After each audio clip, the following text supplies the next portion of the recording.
روزے دار شخص کے لیے احادیث کے اندر بہت سارے فضائل آئے ہیں۔ ایک حدیث کے اندر ہے کہ روزے دار شخص کے لیے اللہ تعالیٰ نے جنت کے اندر ایک مخصوص دروازہ رکھا ہے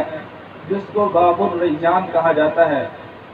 جنت کے کل 8 دروازے ہیں، ان میں سے ایک دروازہ صرف روزہ داروں کے لیے اللہ تعالیٰ نے مخصوص کیا ہے جس کا نام باب الریان ہے۔ ریان عربی کا لفظ ہے جو رئی سے ہے، جس کا معنی سیر کرنے کے آتے ہیں۔ چونکہ روزہ دار عمومی طور پر بھوک کو برداشت کر لیتا ہے لیکن پیاس کو برداشت کرنا بہت مشکل ہوتا ہے، اس لیے اللہ تعالیٰ نے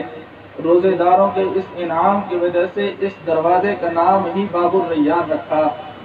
اور قیامت کے دن اللہ تعالیٰ اس دروازے کے اندر سے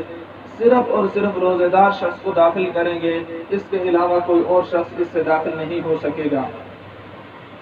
جیسا کہ ہم دنیا کے اندر دیکھتے ہیں، عمومی طور پہ ایئرپورٹ کے اوپر نام نہاد افراد کے لیے ایک مخصوص گیٹ ہوتا ہے کہ اس کے اندر سے صرف خصوصی افراد کی ان آؤٹ ہوتی ہے، اس کے اندر سے مخصوص افراد ہی داخل ہوتے ہیں اور مخصوص افراد ہی خارج ہوتے ہیں، اور کوئی شخص اس گیٹ سے نہیں جا سکتا۔ اسی طرح اللہ تعالیٰ نے روزے دار شخص کے لیے قیامت کے دن یہ پروٹوکول رکھا ہے کہ جنت کے اندر اللہ تعالیٰ نے ایک دروازہ روزے داروں کے لیے مخصوص کیا، اور اس دروازے کے اندر سے صرف اور صرف روزہ دار شخص داخل ہوگا، اس کے علاوہ کوئی شخص بھی اس دروازے سے داخل نہیں ہو سکے گا۔ اسی طرح ایک حدیث کے اندر ہے کہ اللہ تعالیٰ نے روزے دار شخص کے لیے جنت کو مزین کیا۔ ویسے تو میں نے گزشتہ جمعے کے اندر بھی بتایا کہ جنت پورے 11 مہینے صرف رمضان المبارک کے لیے تیار کی جاتی ہے، چنانچہ جو شخص روزہ رکھتا ہے تو اس شخص کے لیے اللہ تعالیٰ نے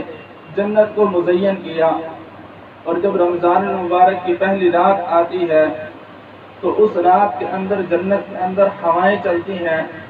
اور درختوں کے پتے ہلتے ہیں، اور حوریں اللہ تعالیٰ سے یہ عرض اور مناجات کرتی ہیں کہ اے اللہ اپنے مخصوص بندوں میں سے چند افراد کی ہمارے ساتھ نکاح اور شادی کر دے۔ تو جو شخص روزہ رکھتا ہے